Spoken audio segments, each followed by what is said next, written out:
ओहद के जंग जीतने के बाद अबू सुफियान फुल कॉन्फिडेंस में आ गया कि अब तो हम इन मुसलमानों को छोड़ेंगे नहीं, और अबू सुफियान ने पूरे अरब से 10,000 लोगों की फौज तैयार करना शुरू कर दिया। 10,000, पता है 10,000 कितने होते हैं? पूरे मदीना की आबादी, बच्चे, बूढ़े, औरतें सब मिला के भी 10,000 टोटल आबादी नहीं थी मदीना की। काफिरों की इन तैयारियों की जब रसूलुल्लाह को पता चल गया तो उन्होंने जल्दी एक मीटिंग बुलाई जिसमें सबको पता था कि लड़ाई तो इम्पॉसिबल है, कुछ और सोचना होगा। इस मीटिंग में एक फॉरेन नेशनल सलमान पारसी भी बैठे हुए थे। उन्होंने एडवाइस दी कि देखो, मदीना तीनों तरफ से पहाड़ों की वजह से सेफ है, हमें सिर्फ एक साइड को सिक्योर करना है और वो है मदीना की नॉर्दर्न साइड। और मदीना के अंदर जो यहूदी है वो तो हमारे दोस्त है, हमें उनसे कोई मसला नहीं है। और अगर हम सिर्फ इस एक साइड पर ट्रेंच या खंदक बना ले तो तब कुछ हो सकता है कि लड़ाई जीतने का हमारे लिए कोई चांस हो। ये राय सारों को बहुत पसंद आई और डायरेक्ट ट्रेंच पर काम शुरू कर दिया। हर 10 सहाबियों को 120 फुट जगह खोदने का टास्क दिया गया। एक मिनट, 120 फुट कितने होते हैं? लेट्स सी एक करोला गाड़ी है, टोयोटा करोला, इस जैसी 8 और करोला गाड़ियां हो और 5 इसके नीचे हो, इतना आई मीन।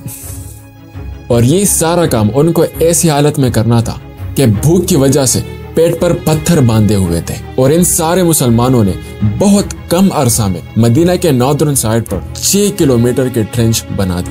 एक मिनट, 6 किलोमीटर कितने होते हैं?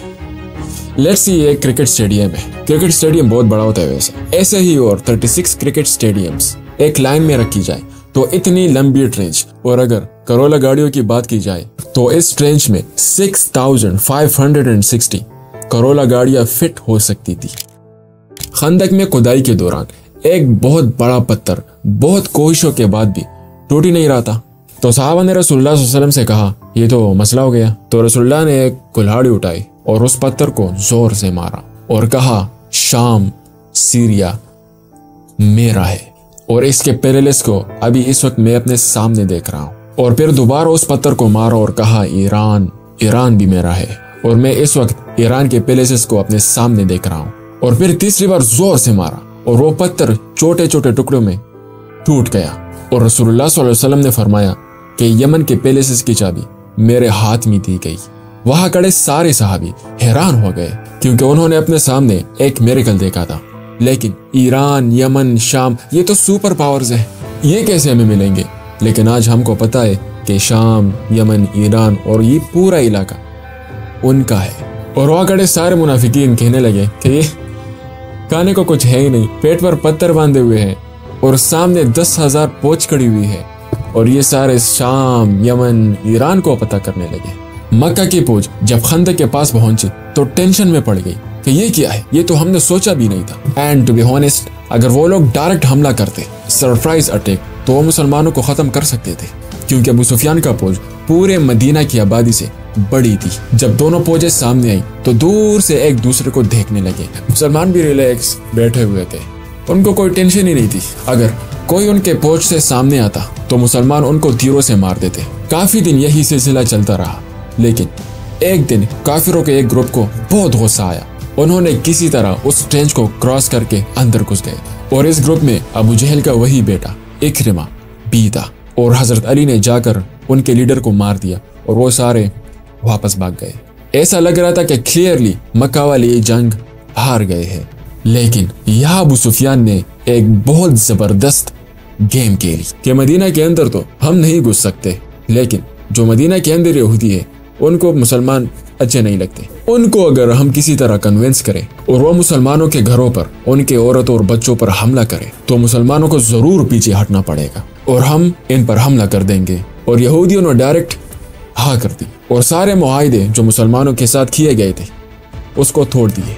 नाउ मुसलमान ओहद की तरह दोनों फौजों के दरमियान फंस चुके थे और यहूदियों ने आहिस्ता आहिस्ता मदीना के अंदर सहाबा के लोगों पर जुल्म करना शुरू कर दिया। और मुसलमान इस टेंशन में पड़ गए कि या तो वो मदीना के अंदर औरतों और बच्चों को बचाए या फिर इधर मक्का के 10,000 लोगों की फौज से लड़े। ये बहुत ही टेंस सिचुएशंस थी मुसलमानों के लिए। यहाँ तक कि रसूलुल्लाह सल्लल्लाहु अलैहि वसल्लम ने कहा کہ اب مدینہ کے لوگوں کو بچانے کے لیے صرف ایک راستہ بچا ہے کہ ہم کافروں کے ایک گروپ سے ڈیل کر لیں، کہ ہم ہر سال مدینہ کے کھیتوں میں جو کراپس ہوتی ہے ان کا 1/3 حصہ ہم ان کو دیں گے۔ تو صحابوں نے کہا کہ اگر یہ اللہ کی طرف سے ہے تو بالکل ٹھیک ہے، لیکن اگر آپ ہمارے بچوں کو بچانے کے لیے یہ سب کر رہے ہیں تو نہ کریں، ہم آخری دم تک لڑیں گے۔ اتنی ٹینس سچویشنز تھی کہ مسلمان حوصلہ ہار گئے تھے، لیکن کہانی میں ایک بڑا ٹوسٹ آتا ہے اور ایک بندے کی انٹری ہوتی ہے جو پورے گیم کو سنگل ہینڈڈلی چینج کرتا ہے۔ نیکسٹ ڈے کافروں کے پوچھ سے ایک بندہ سامنے آتا ہے اور کہتا ہے مجھے محمد سے ملنا ہے۔ تو آپ صلی اللہ علیہ وسلم کے پاس آ کر کہنے لگا کہ میں مسلمان ہو چکا ہوں، لیکن اس بات کا کسی کو بھی پتہ نہیں ہے، بتائے میں آپ کی کیا مدد کر سکتا ہوں۔ رسول اللہ صلی اللہ علیہ وسلم نے کہا جو بھی تم کر سکتے ہو کرو، ہم بہت مشکل میں ہے اس ٹائم۔ اس نے کہا اوکے نو پرابلم، اور وہ سیدھا گئے یہودیوں کے پاس اور کہنے لگا کہ مکے والے بہت دھوکے باز لوگ ہیں، ان کا ساتھ کبھی نہیں دینا، کہ اگر انہیں تھوڑا ہی لگا کہ وہ ہارنے لگے ہیں تو وہ تمہیں کھلے میدان میں چھوڑ کر چلے جائیں گے، تو پھر مسلمان تمہیں نہیں چھوڑیں گے۔